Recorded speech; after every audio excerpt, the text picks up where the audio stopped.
Morning guys, কেমন আছো সবাই? তো আজকের মতো আমার প্রায় সব কাজ হয়েই গেছে, কারণ আজকে সকালে অন হতে পারিনি।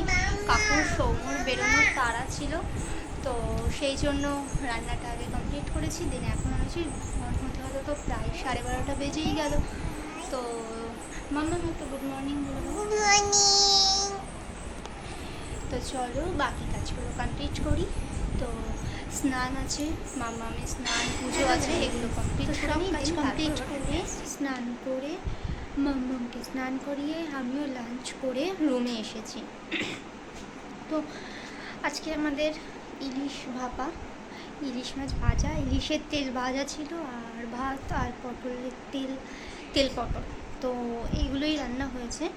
যদিও আমার লাঞ্চ হয়ে গেছে, তাও তোমাদেরকে দেখায় আজ আমাদের আইটেমে কী কী আছে।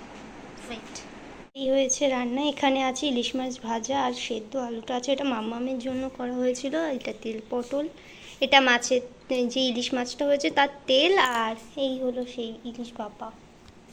আপনাদেরকে যেটা দেখালাম না ইলিশ মাছ ভাপা, ওটা কিন্তু কাঁচা ইলিশ ভাপা। মানে অনেকে আছে ইলিশটাকে ভেজে নেয় তেলের ওপরে এপিট ওপিট করে, কিন্তু নয়, ওটা কিন্তু কাঁচা। তো কাঁচা ইলিশ ভাপাটা কিন্তু টেস্টটা আরও দারুণ হয়।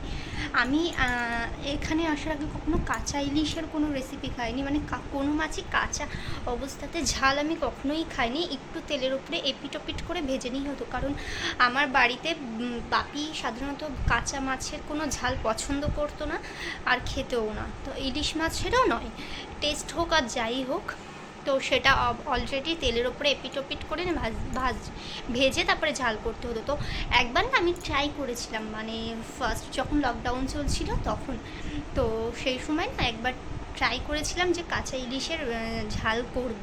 সেটা শুধু জাস্ট নর্মাল ঝাল ছিল, এটা যেমন ভাপা ছিল ওটা ঝাল। তো আমি ট্রাই করেছিলাম, মা বারণ করেছিল, বলেছিল বাপি কিন্তু খাবে না। আমি বললাম তুমি বলবে না তো, খাওয়ার পর জিজ্ঞাসা করবো কেমন লাগে। তো যখন পাতে দেওয়া হয়েছিল অলরেডি দেখে না বুঝতে পেরেছিল। দেখবে ভাজা যতই কম ভাজা হোক না কেন, তেলের ওপরে দিলে না মাছের ওপরে একটা লালচে ভাব বা একটা হালকা শক্ত মতো, মানে ওই যে ওপরে ছালটা থাকে না, ওটা একটু হয়। তো কাঁচা মাছের তো সেরকম হয় না, ওটা অলরেডি গুটিয়ে যায়। তো বাপি বুঝতে পেরেছিল, তো বাপি খায়নি বলতে তবুও একটু খেয়েছিল, মানে যেহেতু রান্না করেছিলাম আমি, তো খেয়েছিল একটু। তারপর থেকে এখনও পর্যন্ত যখনও বাড়িতে যাই কখনোই কাঁচা ইলিশের কোনো রেসিপি হয়নি। তো যখনই হয়, কিন্তু এখানে এসে আমি খেয়েছি। এখানে নয়, মাসির বাড়িতে যখন থাকতাম কলেজের জন্য, তখনও খেয়েছি মাসির ওখানে। তো বেশ ভালোই লাগে, খারাপ লাগে না। বাপি বলে খুব একটা গন্ধ লাগে, কিন্তু সেরকম কোনো ব্যাপার আমার তো লাগে না। যাই হোক, আমি এমনি সর্ষে সব কিছু পছন্দ করি, তো আমার ভালোই লাগে। তো এই ছিল আজকে আমাদের রেসিপি। তো আবার এখানেও একটা সমস্যা আছে, যে যেহেতু ইলিশের ঝাল হয়েছে, এখানেও সৌম্য আবার সর্ষের কোনো রেসিপি খায় না, ও সর্ষে জিনিসটা পছন্দ করে না, আবার ইলিশ মাছও পছন্দ করে না। যদিও ইলিশ মাছ ভাজা রাখলে যদিও বা একটু খায়, ঝোল বা এইসব সর্ষে টর্ষে দিয়ে করলেও খায় না। তো যথারীতি আজকেও নিশ্চয়ই খাওয়ার সময় একবার হলেও জিজ্ঞাসা করবে এই হয়েছে, আর কিছু নেই, তো এরকমই। যাই হোক, সেটা জানি, তবুও করা হয়েছে। তো এই ছিল আজকের রেসিপি। তো আমার তো লাঞ্চ কমপ্লিট হয়েই গেছে, এখনও আন্টি আর কাকু হয়নি, কাকু বাড়ি আসছে, তো আসবে তারপর হবে। সৌম্য হয়তো সেই সন্ধ্যাবেলাই আসবে, তো লাঞ্চের কোনো ব্যাপার নেই, ওই জন্য আমি ওর জন্য আর ওয়েট করিনি, আমি খেয়ে নিয়েছি আমার মতো। আর আমি চিকুকেও দিয়ে দিয়েছিলাম, চিকুরও খাওয়া হয়ে গেছে।